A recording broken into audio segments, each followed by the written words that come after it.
কি নিষ্ঠুর, কি ভয়ানক, কি লজ্জাস্কর, কি অপমানজনক, কি কলঙ্কিত অধ্যায়ের সাক্ষী হলাম আমরা।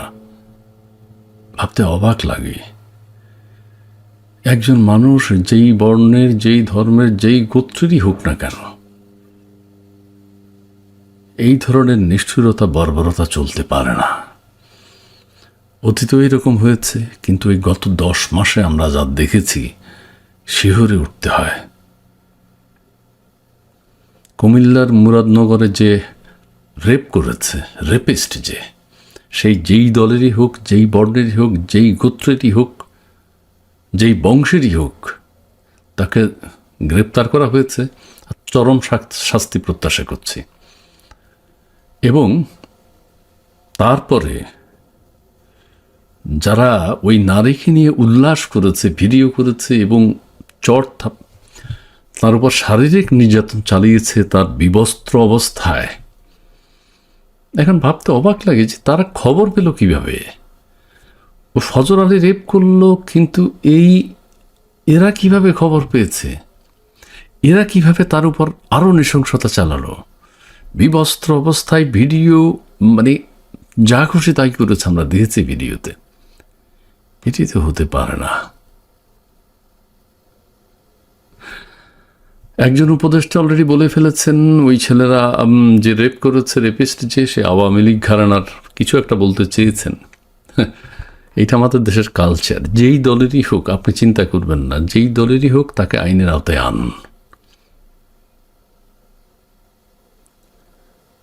আমাদের এই 10 মাসে আমরা যা দেখেছি, আমাদের একজন শান্তি পুরস্কার বিজয়ী প্রধান উপদেষ্টা রয়েছেন, তিনি এগুলো জানেনও না, দেখেনও না, শুনেনও না, তিনি জানতে চানও না। তাঁর দৃষ্টিতে হলো আইন শৃঙ্খলা খুবই ভালো আছে,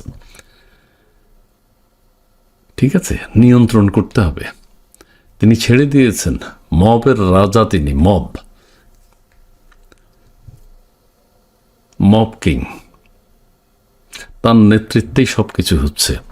সব দোষ যদি শেখ হাসিনার হয়ে থাকে, সব কিছুর জন্য এখন তাই গত 10 মাসের যে নিষ্ঠুরতা, বর্বরতা বাংলাদেশে আমরা দেখেছি, তার জন্য, সমস্ত কিছুর জন্য যাই শান্তি পুরস্কার।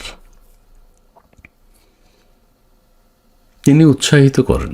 সারা দেশের সমস্ত কিছু ভেঙে চুরে ফেলা হয়েছে, মানুষের উপর মানুষকে জিন্দা কবর দেওয়া হয়েছে, পিটিয়ে মারা হয়েছে, নৃশংস বর্বরতা নারী পুরুষের উপর দেখানো হয়েছে এই 8 মাসে, 10 মাসে।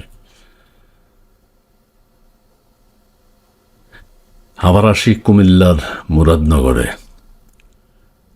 যেই ছেলেগুলো ভিডিও করেছে, তার উপর অত্যাচার করেছে, তাদেরকে আইনের আওতায় আনা হোক। কিন্তু আইন শৃঙ্খলা বাহিনী এই ভিডিওটা তারা যদি আবার সোশ্যাল মিডিয়ায় না ছড়িয়ে দিত, তাহলে তো আমরা জানতেই পারতাম না, দেশবাসী জানতই না। কাজে সেই দিকটাও বিবেচনা করতে হবে। এইভাবে এই ধরনের ভিডিও যারা ছড়িয়ে দিয়ে কাউকে ভিকটিম বানাতে চায়, কাউকে তার উপর নির্যাতন করতে চায়, কারো মানহানি করতে চায়, সেগুলো চরম অপরাধ, চরম অপরাধ। অন্যকে নিয়ে প্রতারণা করে, গোপন ভিডিও ধারণ করে ওই নারীর উপর বা পুরুষের উপর প্রতারণা করা হয়, সেটি চরম অপরাধ। কিন্তু এই ভিডিওটি তারা তাদের উল্লাসে, তাদের রসোল্লাস সাধন করবার জন্য তারা ছড়িয়ে দিয়েছে। এই অপরাধটাকে আবার অন্যভাবে দেখতে হবে। এইরা যদি না ছাড়তো ভিডিওটা, দেশবাসী জানতে পারতো না। ওই নারী কখনো আদালতে, কোর্টে, থানায় গিয়ে মামলা করতে সাহস পেত না। যাই হোক, এখন 5 জনকে গ্রেপ্তার করা হয়েছে। ফজর আলীকে গ্রেপ্তার করা হয়েছে প্রধান আসামি। ওই নারীর ট্রিটমেন্ট করা হয়েছে, তার মেডিকেল টেস্ট করা হয়েছে। বর্বর, নিষ্ঠুর।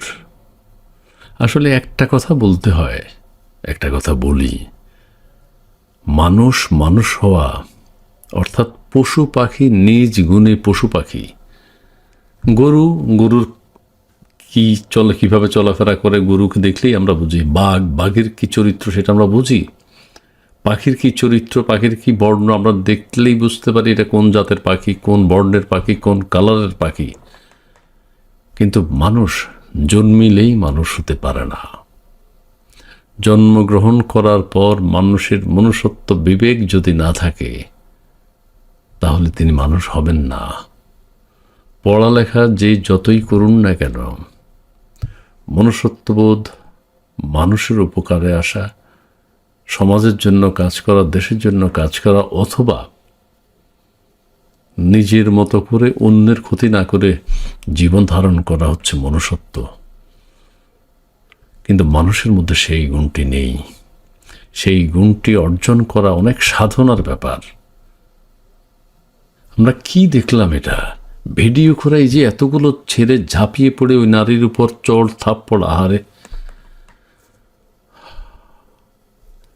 যাই হোক, যেভাবে হোক আমরা দেখেছি, আমরা শিহরিত হয়েছি।